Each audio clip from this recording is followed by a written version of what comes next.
Good day and welcome back to Canadian Formal. On today's episode, we are hitting not part 1, not part 2, but part 3 on our series of jackets, blazers, and sport coats. This time, it's semi-formal, so stay tuned.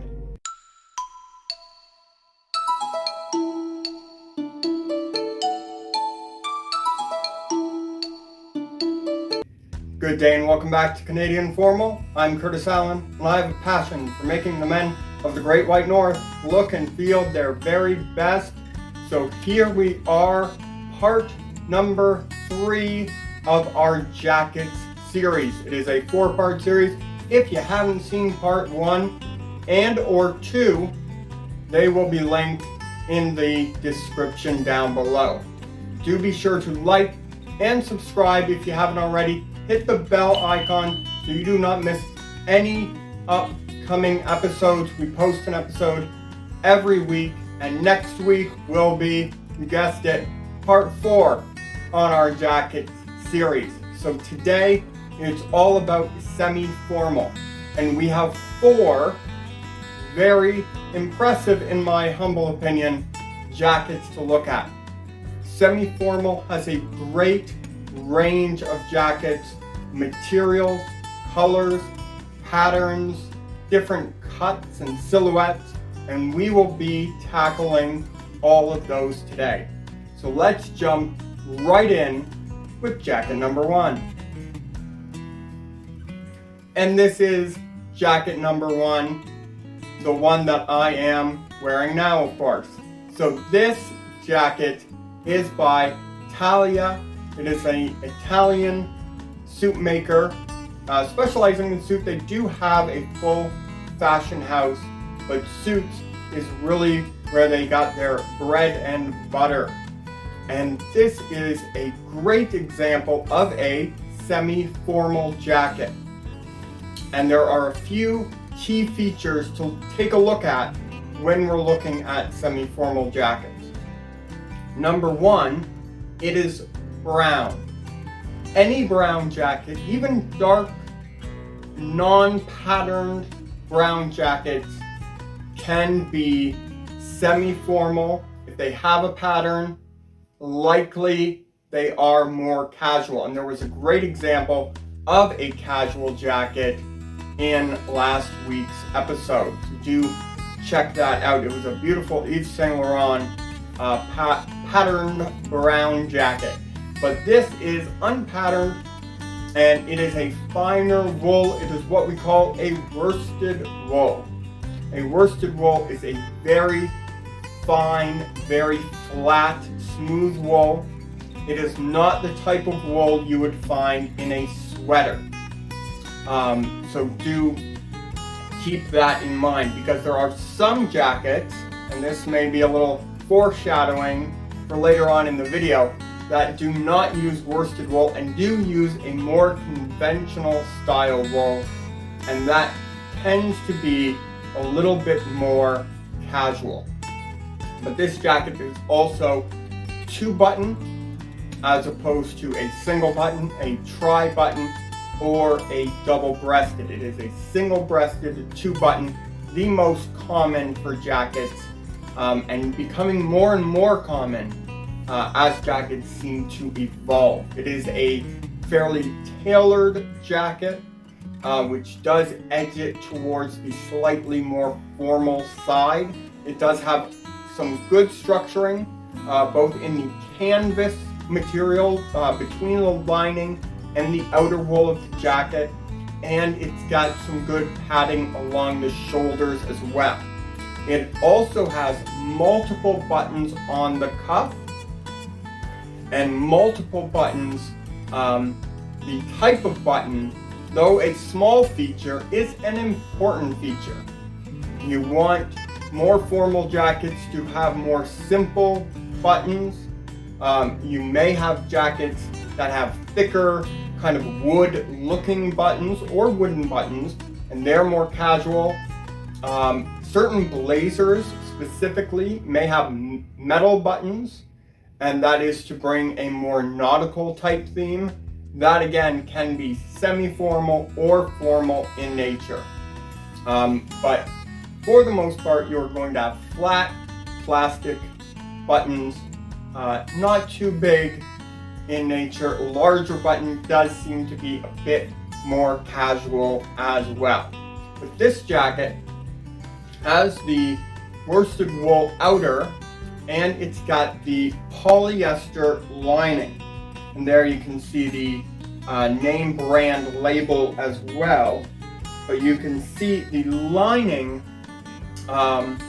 is polyester, very common for linings, especially nowadays. I've said it before, but I'll say it again. If you can find a lining that's silk, buy it and buy it immediately. But this lining, I was not so lucky. But it is still a beautiful lining. It is not too dissimilar from the outer style of the jacket. It does have a bit more patterning to it, as you can see, but for the most part, it's not in any way a huge contrast to the rest of the jacket. So that's jacket number one. We got 3 more jackets to look at, so let's keep it moving with jacket number 2 coming up. And here we are with jacket number 2. This is a wool 3-button jacket by Burberry of London. Now, Burberry is a very well-established fashion house. If you are on this channel, I'm sure you are well aware of Burberry. They are an excellent company. They do excellent products across the board.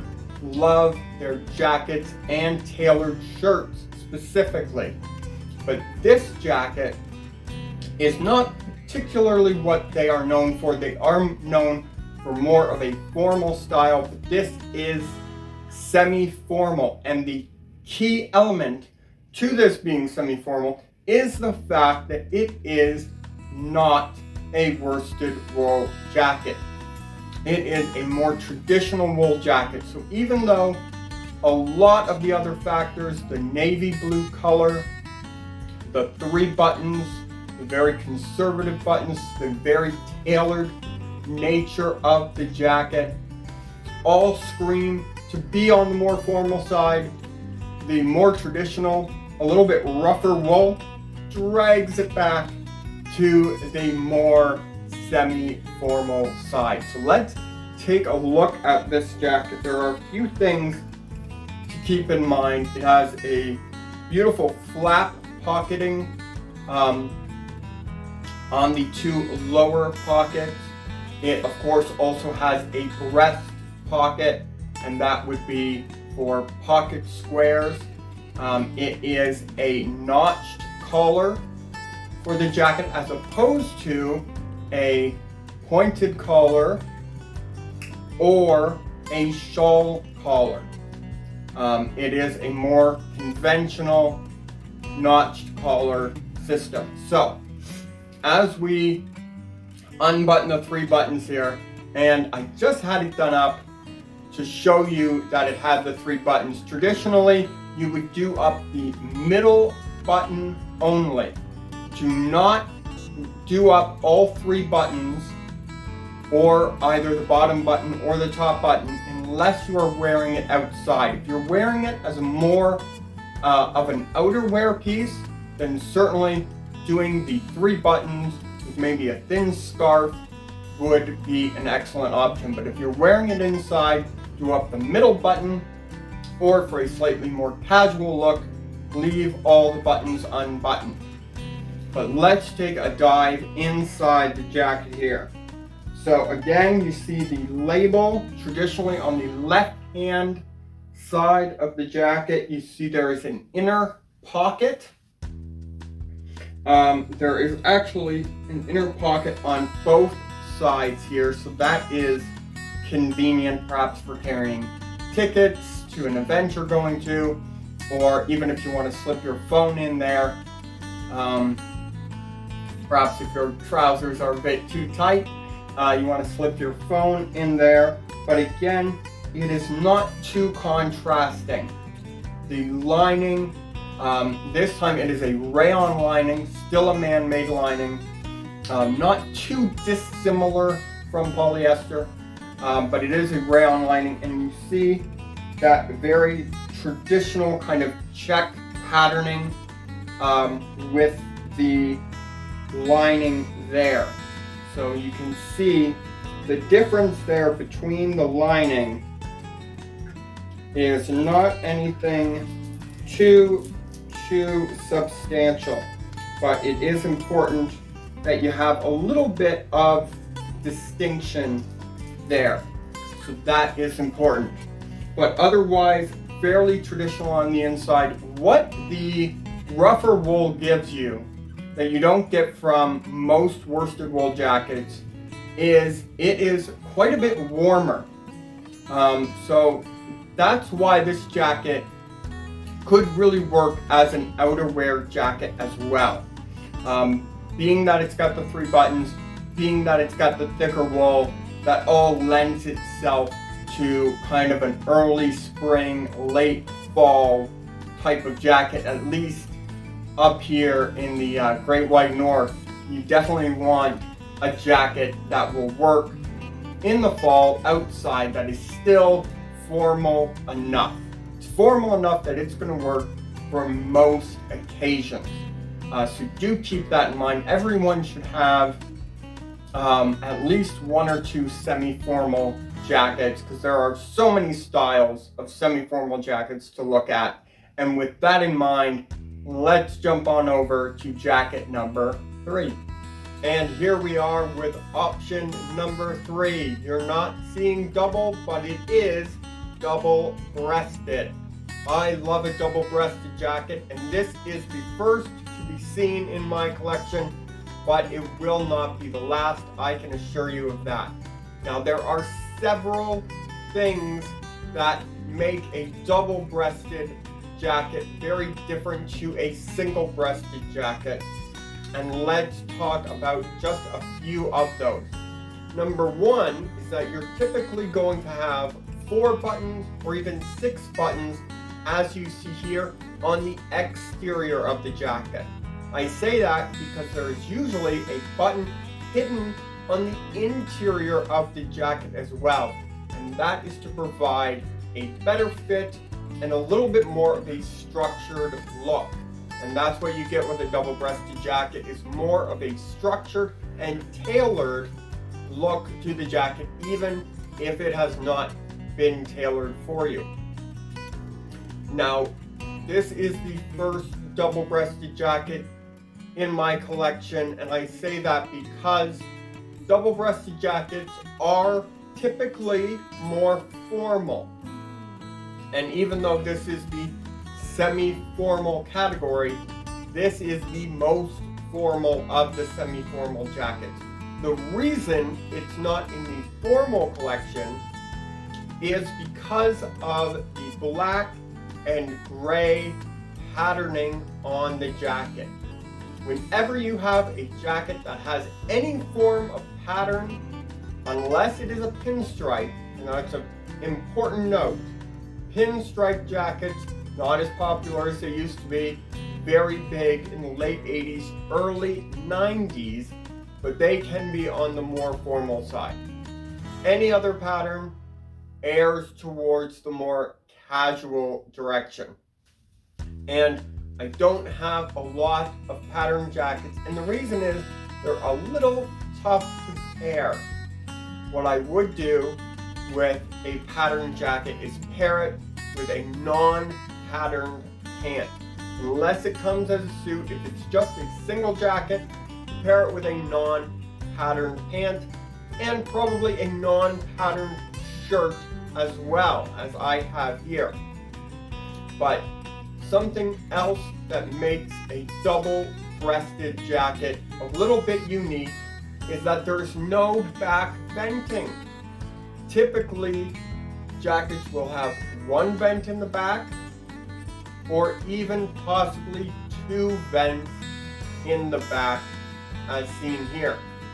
Now, the other jackets we saw today are all single vented.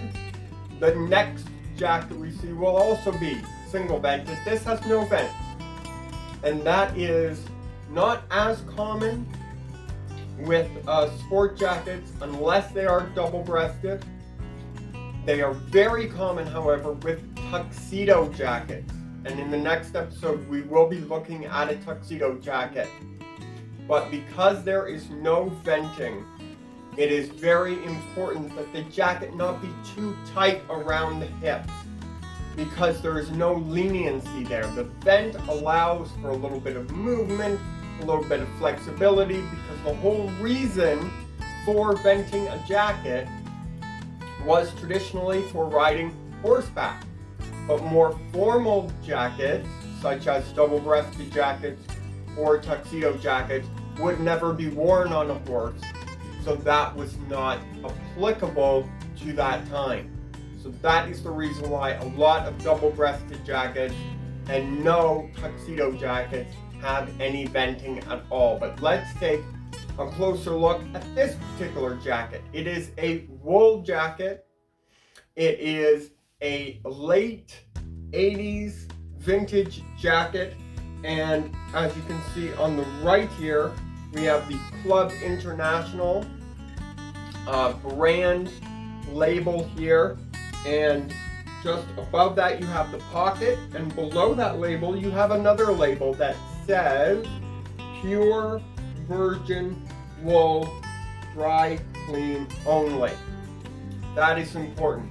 A virgin wool is a more delicate, more fine wool, and you get that with a lot of older jackets or very, very expensive jackets. They will use 100% virgin wool, and that is a good sign of quality. So if you see that, you know you are in a good place. And on the other side here, we have a pocket as well. So there are multiple interior pockets, and you can see the interior buttons. Also, you can see that it is a very plain, single block color interior. And this is a polyester lining. Again, polyester, very, very common for any linings, as well as rayon. But it is a very simple black lining. You don't want to be too over the top with linings, especially if you've already got a patterned jacket. So, in seeing our first double-breasted jacket, let's head on to our last jacket in the semi-formal category. And here we are with jacket number 4. This is one of my personal favorites. This is a medium blue worsted wool jacket, 2-button, single-breasted by Valentino.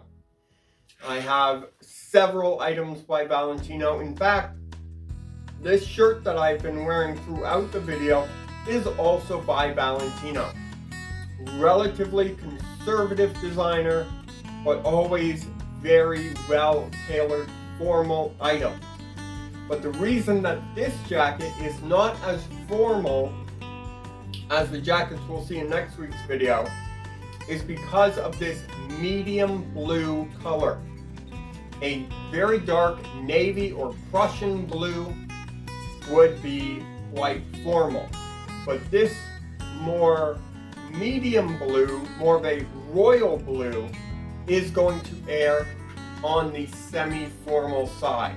But the great thing about having a medium blue is that you could dress it down with a pair of nice dark wash formal jeans, or you could dress it up with a nice pair of pleated royal blue, or even a little bit darker blue, or perhaps my personal favorite is to pair this jacket with a charcoal gray pant.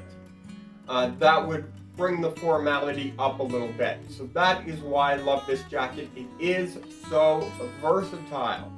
It's got the 2 buttons, black buttons, pretty standard. But as we move inside the jacket here, you see on the left, you have got your label, and your pocket.